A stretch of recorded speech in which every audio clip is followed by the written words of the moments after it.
దునియాలో పెద్ద పండుగ అంటే క్రిస్మసే. చాలా దేశాలలో సంబురంగా చేసుకున్నారు. క్రైస్తవులకు ఉండేటియే కొన్ని పండుగలు, అందులోకెళ్ళి క్రిస్మసే పెద్దది.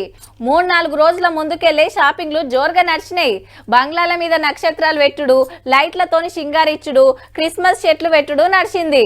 ఇక ఇవాళ అర్ధమరాత్రి దాటినాక చాలైంది అస్సలు పండుగ. మరి చూద్దాం పండ్రి, యేసుక్రీస్తు పుట్టినరోజు సంబురాలు ఎట్లెట్లా జరిగినాయో.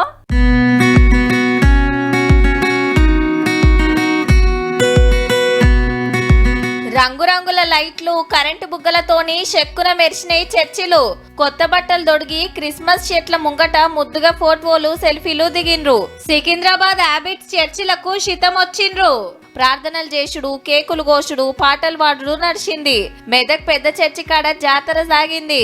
ఈ క్రిస్మస్ తోటి 100 ఏండ్లయిందట చర్చి గట్టి.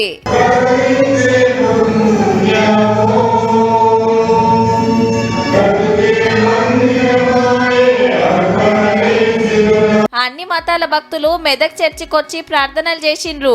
ఈడ పూజలు చేస్తే మంచి అవుతుందని నమ్మిక. మేమా కుక్కట్పల్లి.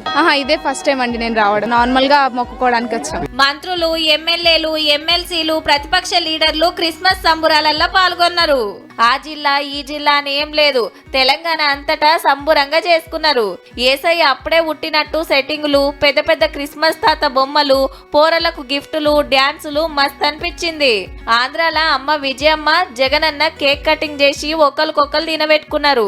దేశంలో ఉన్న పెద్ద చర్చిలల్లా యేసయ్యను గోల్చుకున్నారు. ఢిల్లీలా పండుగ శుభాకాంక్షలు చెప్పి క్రైస్తవులతోటి ముచ్చట పెట్టిండు మోడీ సారు. महत्वपूर्ण पर्व पर अनेक शुभकामनाएं दूंगा। Merry Christmas.